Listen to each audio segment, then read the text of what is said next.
Okay, so now let us start plus 2 physics lecture number 8.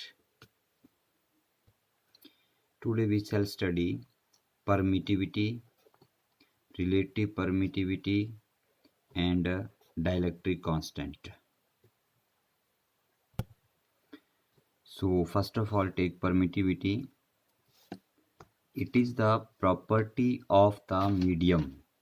Permittivity क्या होती है? It is the property of the medium जो क्या करती है? Affects the magnitude of force between the point charges placed in that medium. Means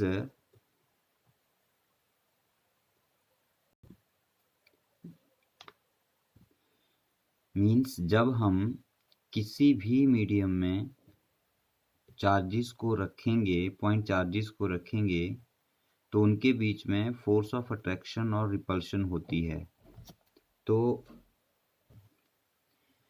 means जब हम किसी भी मीडियम में दो पॉइंट चार्ज Q1 और Q2 रखते हैं तो उनके बीच में फोर्स लगती है। ये आप लोगों ने कूलम्ब्स लॉ में पढ़ा है। अब ये फोर्स किसी मीडियम में कम होती है और किसी मीडियम में ज़्यादा होती है। तो कहाँ कम होगी, कहाँ ज़्यादा होगी, it depends upon the property of the medium and that property is known as the permittivity. और सिंपल वर्ड्स में आप बोल सकते हैं कि permittivity decides the magnitude of force between the two charges placed in a medium, कि force कम होगी उनके बीच में या ज़्यादा होगी। अब हम इसके वैल्यू की बात करें तो सबसे पहले परमिटिविटी एप्सिलॉन नॉट से डिनोट किया जाता है, पढ़ चुके हैं। और एप्सिलॉन नॉट मीन्स ये आपकी परमिटिविटी ऑफ वैक्यूम होती है, ठीक है। तो इसकी जो वैल्यू है वो होती है आपकी 8.854 इंटू 10⁻⁻12 कूलम स्क्वायर पर न्यूटन पर मीटर स्क्वायर। ये हम कर चुके हैं पहले। तो ये जो वैक्यूम के लिए परमिटिविटी की वैल्यू है ये मिनिमम वैल्यू होती है। This is the minimum value. किसी भी मीडियम की परमिटिविटी इस वैल्यू से कम नहीं हो सकती, ठीक है। तो एप्सिलॉन नॉट जो है वो वैक्यूम के लिए यूज किया जाता है और इसकी मिनिमम वैल्यू होती है 8.854 इंटू 10⁻⁻12 कूलम स्क्वायर पर न्यूटन पर मीटर स्क्वायर। बाकी सभी मीडियम्स के लिए, वाटर हो गया या जो भी अदर मीडियम्स हो गए, ग्लास हो गया, उन सब में इसकी वैल्यू जो है वो इससे ज़्यादा होगी। इसका मतलब क्या हुआ? कूलम लॉ में आप लोगों ने पढ़ा है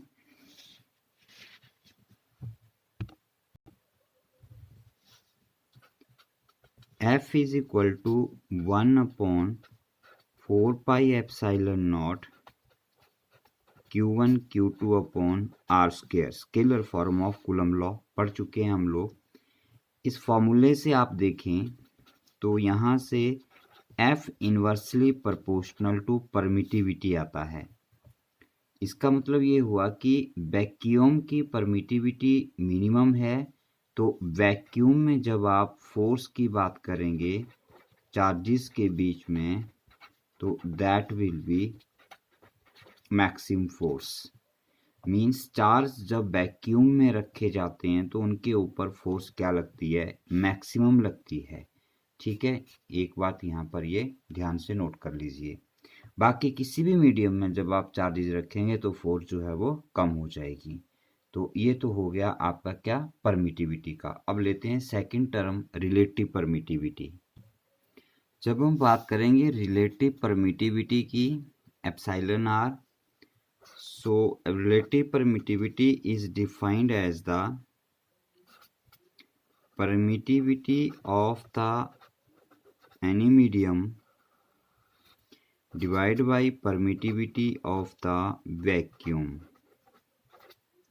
ठीक है। रिलेटिव परमिटिविटी किसकी?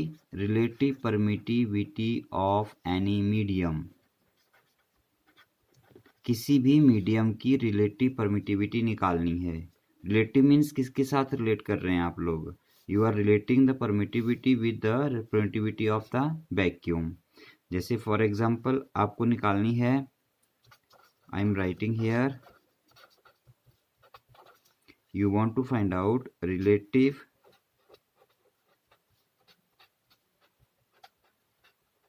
permittivity of water, let us say epsilon r, किसकी निकालनी है? वाटर की। That will be permittivity of water divide by permittivity of a vacuum. Okay, so relative permittivity का जो फॉर्मूला है बच्चों वो क्या बन गया?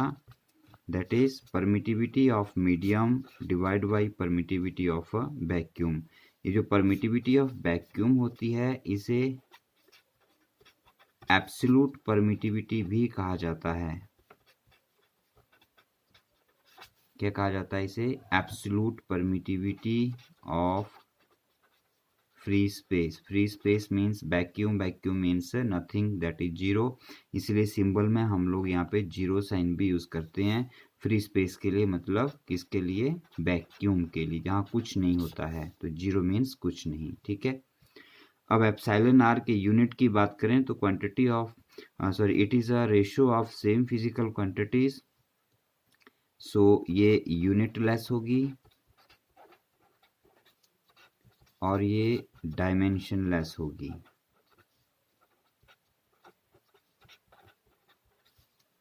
रिलेटिव परमिटिविटी के यूनिट्स भी नहीं होते हैं और डायमेंशंस भी नहीं होते हैं। ठीक है। अब हम बात कर लेते हैं रिलेटिव परमिटिविटी ऑफ एयर। तो जब आप रिलेटिव परमिटिविटी ऑफ एयर निकालते हैं तो मतलब permittivity of air upon permittivity of vacuum ली जाती है। तो रिलेटिव परमिटिविटी ऑफ एयर और परमिटिविटी ऑफ वैक्यूम अप्रॉक्सीमेटली इनका वैल्यू लगभग सेम होता है, इन दोनों का वैल्यू। तो रिलेटिव परमिटिविटी ऑफ एयर जो है वो 1 ले ली जाती है। ठीक है। तो ये आपको पता होगा, जब आपने कूलम्स लॉ पढ़ा था तो वहाँ पे आप लोगों ने लिखा था 1/4 pi epsilon naught permittivity of the medium आया था into Q1 Q2 upon R square is equal to 1/4 pi. Epsilon M को आपने epsilon naught into epsilon R लिखा था into Q1 Q2 upon R square किया था, और फॉर एयर आपने वहाँ पर इसे 1 पुट किया था। तो क्यों पुट किया वो यहाँ पर अब आपको क्लियर हो जाना चाहिए। तो आपके पास सिंपली क्या रह गया? 1/4 पाई एप्सिलॉन नॉट स्क्वायर, ये वही है जो हम लोगों ने पहले पढ़ा है, 1/4 pi epsilon naught Q1 Q2 upon R square. तो ये हो गया रिलेटिव परमिटिविटी। अब आती है third term. So third term आती है डाइलेक्ट्रिक कांस्टेंट, कैपिटल K से डिनोट करते हैं, ऑफ ए मीडियम। ठीक है। तो इसको हम कैसे डिफाइन करते हैं देखिए। सो डेफिनेशन क्या है इसकी देखिए, dielectric constant K of a medium, जिस मीडियम का डाइलेक्ट्रिक कांस्टेंट निकालना है, क्या होता है? Ratio of electrostatic force between any 2 point charges. ये दो मेरे पास पॉइंट चार्ज आ गए। ठीक है। ये चार्ज Q1 और ये Q2, और ये इनका बीच का जो डिस्टेंस है ये क्या आ गया? R आ गया। ठीक है। Separated by certain distance in vacuum, मतलब पहले हम लोगों ने इन चार्जेस को कहाँ रखा है बेटा? हमने इन चार्जेस को रखा है वैक्यूम में, मतलब मीडियम की परमिटिविटी है एप्सिलॉन नॉट। ठीक है। तो इसमें इनके बीच में फोर्स कितनी होगी? वो हमारी आ गई F0।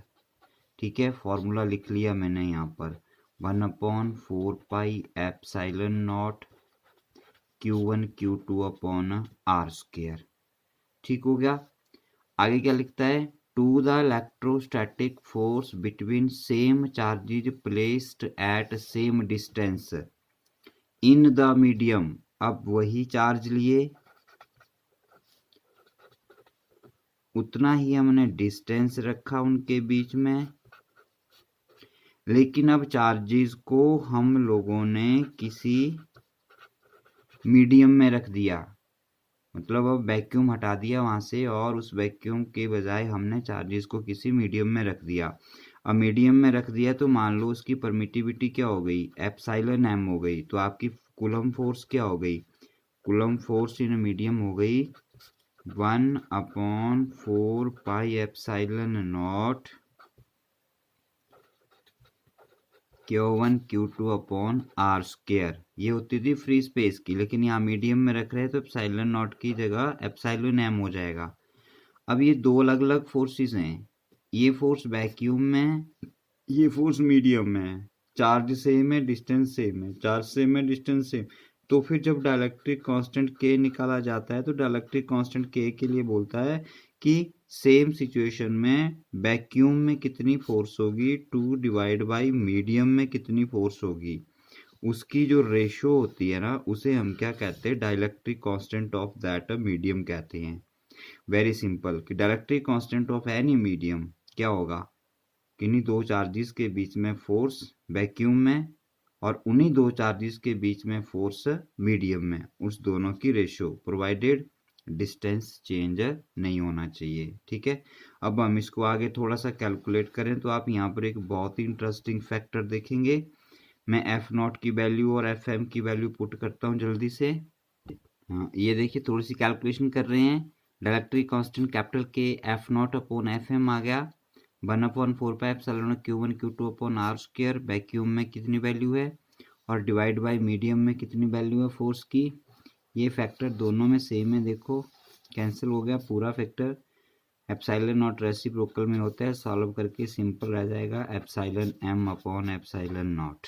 ठीक है, इसका मतलब देखो बच्चों बहुत interesting, K is equal to epsilon M upon epsilon naught आया, लेकिन इसको हमने पहले ही फाइंड आउट किया हुआ है, ये रिलेटिव परमिटिविटी होती है। इसका मतलब डाइलेक्ट्रिक कांस्टेंट के relative permittivity of the medium दोनों क्या होते हैं, इक्वल होते हैं। ठीक है, आगे बात समझ में। यहाँ से एक चीज बहुत इंपॉर्टेंट है, एप्सिलॉन नॉट मिनिमम वैल्यू होती है परमिटिविटी की, मींस K और एप्सिलॉन आर ऑलवेज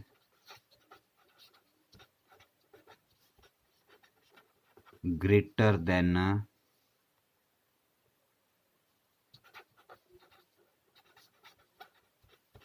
और equal to 1।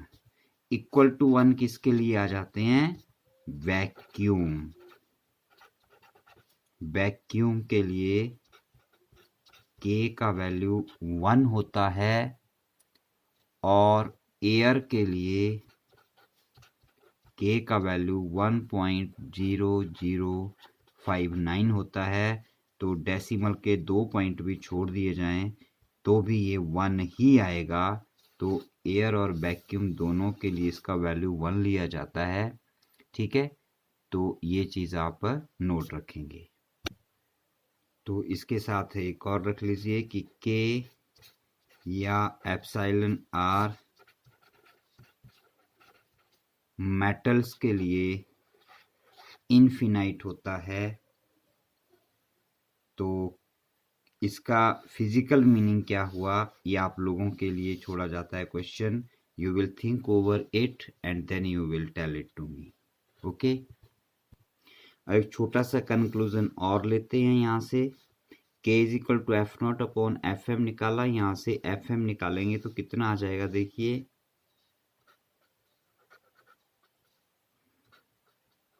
F naught upon K है F naught upon F M, तो एफ एम हो जाएगा एफ नॉट अपॉन के, मैंने यहाँ पे लिख दिया। अब ये जो के है इसकी वैल्यू हमेशा ग्रेटर देन इक्वल टू 1 रहेगी। तो अगर हम एयर को छोड़ दें तो for any medium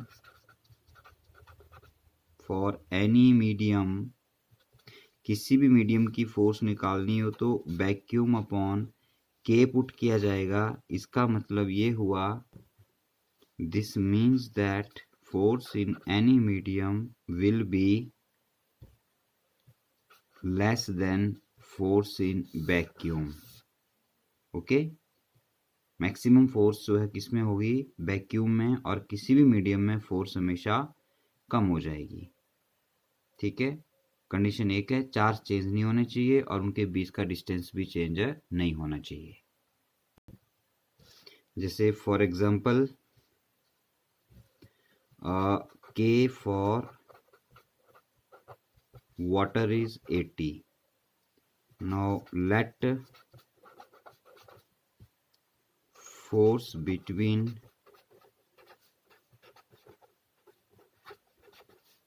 two charges in vacuum और एयर इज F। ठीक है, वैक्यूम और एयर में दो चार्ज में फोर्स कितनी है, F नॉट मान लेते हैं। Then force between them in water will be, क्या हो जाएगी, force in any medium is equal to force in vacuum divide by K. अभी फॉर्मूला पिछली स्लाइड में देखा, is equal to F naught upon 80। F naught upon 80 1/80 times 80 से divide हो जाएगी, मतलब फोर्स विल रिड्यूस।